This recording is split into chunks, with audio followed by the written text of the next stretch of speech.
talking about your conversation with Staggers. The thrust of Chairman Stagger's call was that I should give him everything that the Pentagon wanted. And why was I not releasing the footage or the tape of the things that we did surrounding the broadcast? And I took the traditional position that these were the property of the news organization and I would not submit them to the government. And that began a whole series of things, including the day when two armed, uniformed guards appeared at CBS and wanted to see me to deliver a subpoena to provide this material. And it was a little ludicrous because it was a serious move on the part of the government. But it was silly because they could have delivered that subpoena to me in Washington, where I had officers who could have accepted it on behalf of CBS. At any rate, we stood our ground, and there were hearings. The committee, there were two subcommittees, I believe, or maybe three, had hearings. I lost among each of the three. The vote was in favor of forcing me to give up the documents. And it finally came to a vote of the full committee, and we lost the vote with the full committee, and I was cited for contempt of Congress. And John Mitchell told me the morning after the vote that he was all prepared to send me to jail. It ultimately ended up on the floor of the full House, and we didn't squeak by, but we didn't have the majority I would like to have had, but we, I think, prevailed to the tune of 226 to 181. And you want to cut this, or?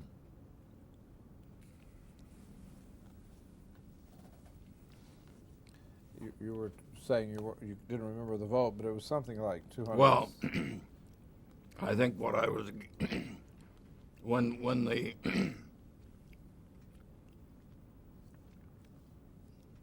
vote, when the committee's report was put before the full House, and if the full House had voted to adopt the report, it would have put me in jail for contempt of Congress. And I guess nobody had gone that far in that period of time in the century just passed. At any rate, I believe we prevailed. The vote was 226 to 180 something, and the House voted by that action to send it back to the committee, and that was the end of it. What was Carl Albert's role? Supportive, but not.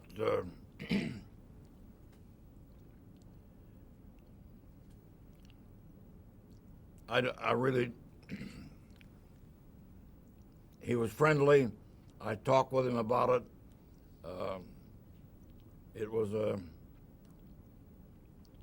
He was pretty, I'd say, neutral on the question. You see, when a chairman of a major committee has three subcommittees or two who vote to cite someone in contempt, it's unusual that all the other chairmen don't support that particular chairman. And on the Sunday before the vote was taken, about 9 o'clock on that Sunday morning, I got a call from the dean of all chairmen down there, Emmanuel Seller. And Manny Seller called me and he said, "My friend, you've got to find something you can give Harley Staggers so that he'll not go forward to press this with a full house." And I said, "Manny, how do you give something when it involves the First Amendment? Either it's black or it's white." And he said, "Well, you know how I feel about you." And he said, "I did something I've never done before in my life. I walked down the hall to see Harley Staggers on your behalf." He said, "I've never done that before." Meaning, of course, as a dean, he wouldn't do a thing like that. And he said, "I went down to see Harley, and Harley is, I can tell you, is dedicated to seeing you in jail." And I thanked him, and it was that week that the vote was taken, and we prevailed. Did you ever talk with Staggers personally on this? Oh, sure, certainly. Personally and in front of his whole committee, a dozen times.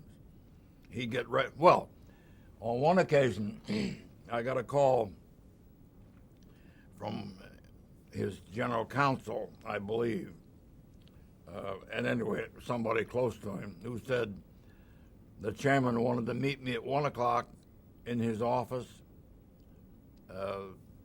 I believe the next day, and could I be there? And I obviously said I would be there, and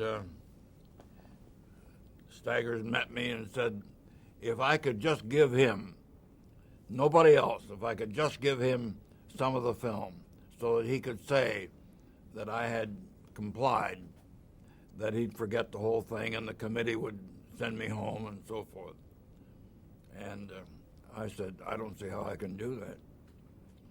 Under the First Amendment, you don't have any right to have this film.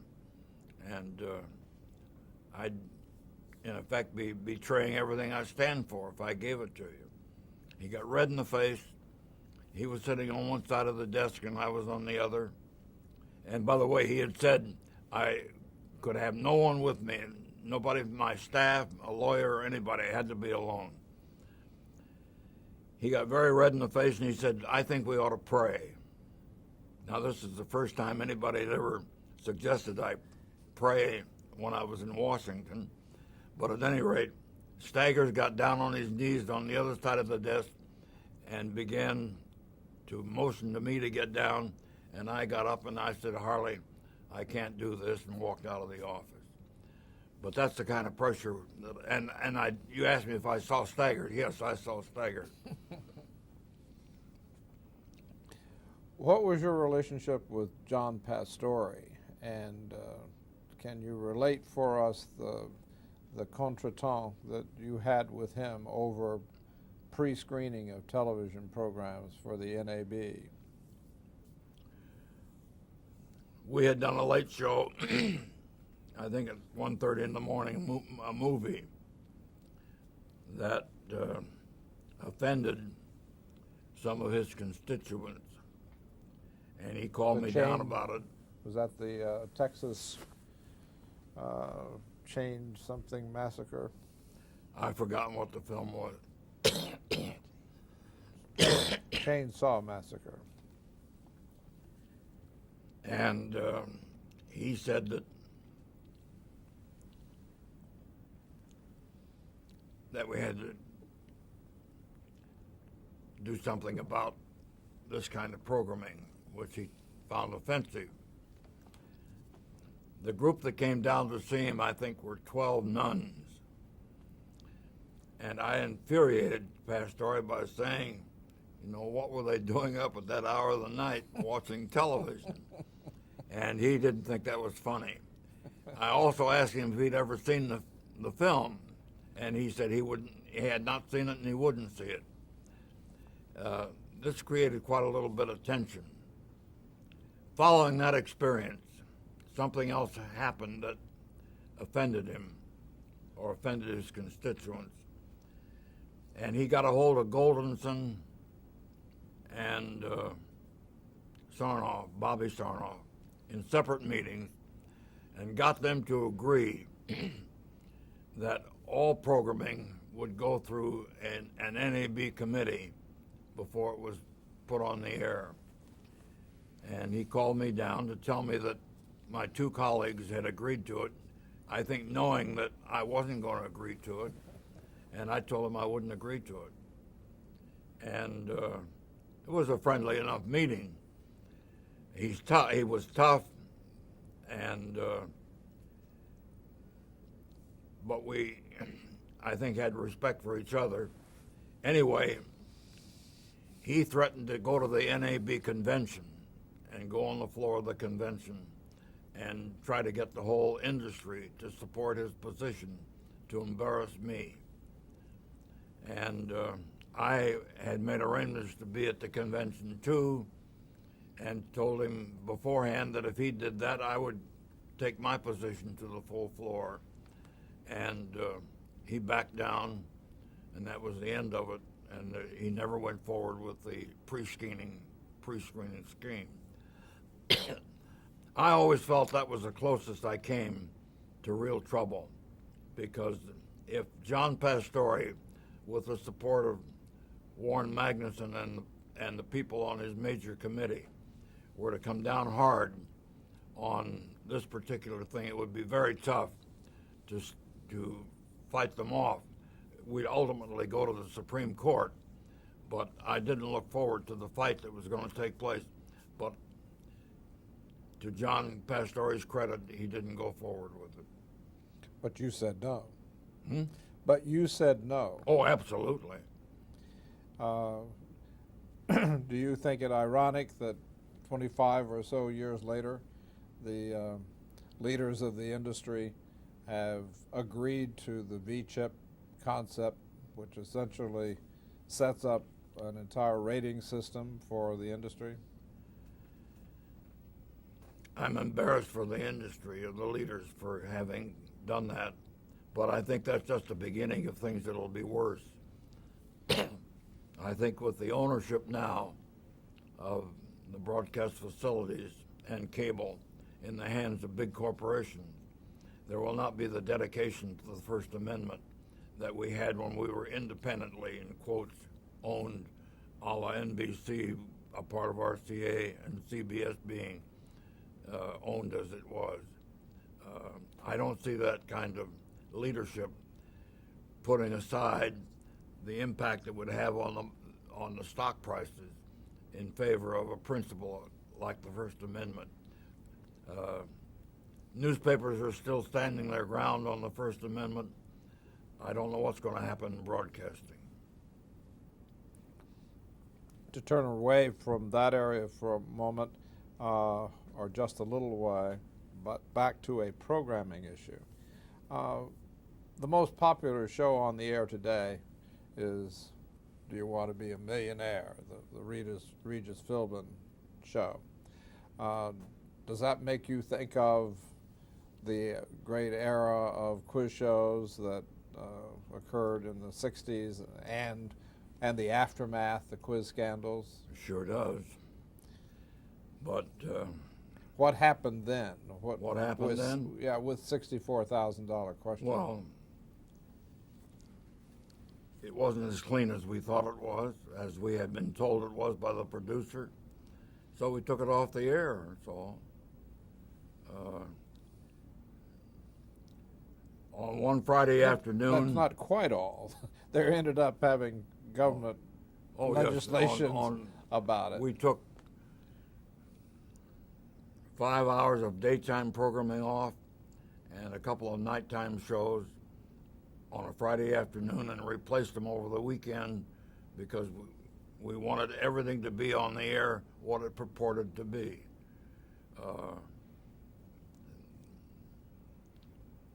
Do you see any germs of that in what's going on today? I'm not close enough to it to answer that question. I'd like to speak to you about some of the things in CBS that didn't go so right. The electronic video recording effort and the $40 million that was lost in that. There was another example of CBS innovating, but with something that didn't work, and it's in a way quite like. You can't win them all. But they were both Peter Goldmark things. Well, Color. they all came out of the lab. Sure, so did the long playing record, which was anything but a failure. Well, I was just curious that CBS seems to be such an innovator and so willing to make mistakes, or was such an innovator in those days. If you're going to live on the frontiers of technology, you're going to have some things work and some things not work. I suspect that's going on today 100 times over on the West Coast. I'm not close enough to know, but I can't believe that all of the people out there are coming up with successful items. Well, in another, just a similar vein, there's high definition television, which was certainly a CBS development, which has created a brand new digital industry, which may have very little to do with high definition in the long run. But do you feel that effort was Worthwhile? Was worthwhile? Absolutely, sure. Okay. Tell us about Peter Goldmark. You remarked that he and you and Murrow were hired on the same day. Well, not on the same day. I think it was the same month. But Peter was a bright physicist out of Vienna who moved to, I believe, London, and met Paul Keston when Paul was over there on something, and Paul was taken by Peter as being a very bright and promising young engineer and brought him to CBS. And on the 10th floor, I think, of 485 Madison Avenue, he had a small laboratory where he was experimenting with various things having to do with, basically, with television. Then, during the war years, as we're leading up to the war, Peter had technology and people who could make a contribution to the war effort, and we devoted all of our efforts in that direction. And the laboratory, I set it up as a separate division, took it out of the television group completely, and put it as a separate group, and built their own building up in Stanton, Connecticut. The long playing record, which was something that Peter developed, when it was presented to the head of the Columbia Records division, it was turned down. The man who ran Columbia Records said he wouldn't put a nickel in it.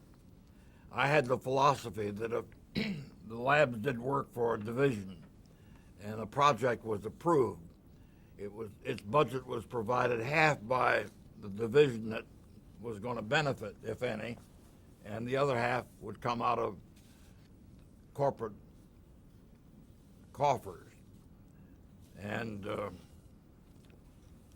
Wallerstein, who was then the head of Columbia Records, when he was faced with the bill, said he wouldn't put any money in it because he had no faith in it. So I said, okay, I'll pick up the full tab and we'll develop it as a corporate project. And it was a bit of a wrangle because he didn't want it, and I felt, as did Peter, that it was a salvation for the record business. And of course it did wonders for the record business at that time. Goldmark was a very inventive person, not easy to live with. I think most creative people are not. He was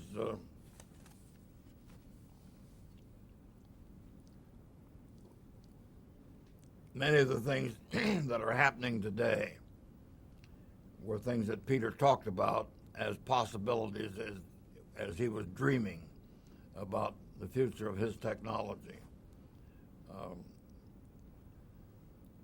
a great lover of music. And in fact, I think the day that a big event happened, and I forget now, I guess it was the day we got the color decision, because color was his baby. He was sitting home playing the cello. He was that kind of a guy, a wonderful person. It occurs to me that great artists quite often need great patrons. Great one? Patrons. Well, And I think of you and Paley as no, being, Paley was never for Goldmark. He was not. No, in fact, I can't count the number of times that he said, "How much longer are you going to keep Goldmark?" He wasn't the only person he said that about, but that was his way of saying, he didn't have much use for him. What was his? Did you spend too much money, or Oh no! Well, from Bill's point of view? I expect that money was part of it, although the labs didn't cost us that much money. Well, let me ask. That leads to a question about you and Paley, your relationship with him over the years. How were you like? How did you differ? How did you complement each other in building this company? Well, we both had the same objective. We wanted CBS to be the best. And we had perhaps different routes to getting there. So we started with that common goal. I devoted most of in terms of programming, I guess I gave most of my attention and support to the news side. He gave most of his attention to the entertainment side, although a couple of the big things we had in entertainment were things I brought in. For example, Godfrey was my project. Playhouse 90 was mine. I've indicated that I had a strong hand in bringing Lucy to CBS. But when I was asked to take the job, which was the first time I'd ever sat down with the chairman one-on-one, I wasn't sure I wanted the job. In fact, I said I wanted a little time to think about it. I was on the verge of going into business for myself in another direction entirely. And that was the first weekend, I think, in September. And I never saw Paley again until Christmas Eve. And he was getting off the elevator and had a beautiful companion with him. And we spoke and wished each other well for the holidays. And both of us almost at the same time said we've been expecting to see each other. And I said, yes, I thought maybe he had a change of heart. I had never talked to him or seen him between September and Christmas Eve. And so I said, as we were walking through the lobby or the reception area on the 20th floor, I said, maybe in the next week or so, there'll be time we can sit down and talk. He said, let's do it right now. And he said to the young lady who was with him, he said, Millie or whatever her name was, do you mind? So she sat down in the reception area, and he and I went into the office. And I said, it's clear that the fact that you've made no effort to follow up on our conversation, that you've had second thoughts.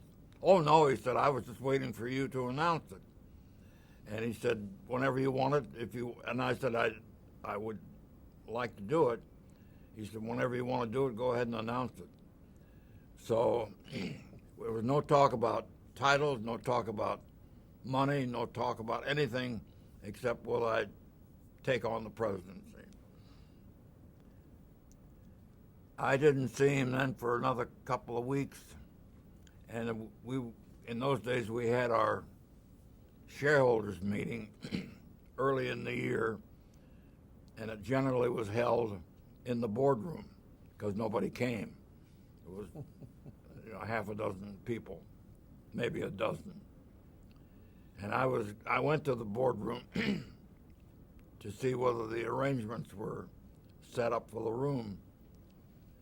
I had never been to a shareholders meeting before, and so I was looking around, and Ralph Cullen, who was then general counsel to the company, came in, and as we were chatting, he said, "Have you got your script ready for this afternoon?" And I said, "Script? What do you mean script?" "Well," he said, "this meeting is scripted." And I said, "I don't have any script." And he said, "Well, you better get one, because you're going to chair the meeting." And I said, "No, Paley, I'm sure will be here for the meeting." "Oh, no," he said, "he's in Las Vegas." So I sort of hitched up my belt and went back to my office and got a hold of the law department and said, "Let me see what I'm supposed to say." So they brought me the script that they had not shared with me, but were ready to give me at the appropriate time. We went into the meeting. Everything went all right until I opened the floor for nominations for members of the board. There was one vacancy. I've forgotten why. Somebody had retired. And at that point, a lady got up and said, "I nominate Barbara Cushing." And that rang a bell in my head that she was the woman that he was rumored to be engaged to. And I turned to the general counsel and whispered, something to the effect, "For Pete's sake, what do we do now?" And he said, "We'll nominate somebody and get the person to, you got the votes, because I had the proxies. You elect somebody, and we'll get him to resign, and then you can get on with your business." I looked in the back of the room, and Larry Lohman was sitting in the last row of this small group of chairs, and I asked Larry to come up, and he leaned over and I said, "We're going to nominate you for the open position on the board." "Oh, no," he said, "I don't want to get mixed up with Paley." And I said, "We're going to nominate you, we're going to elect you." And exactly what we did. I took a lot of kidding from Babe Paley about it. I don't know how Bill felt about it because we never talked about it, but we elected Larry Lohman. Instead of Babe? Instead of Babe? Instead of Cushing. Instead of... And because I had all the votes, I could have elected, I've forgotten the name of the guy who was the starter in front of the building, but I could have elected him. And so Larry became, for, I guess, 30 days, a member of the board. But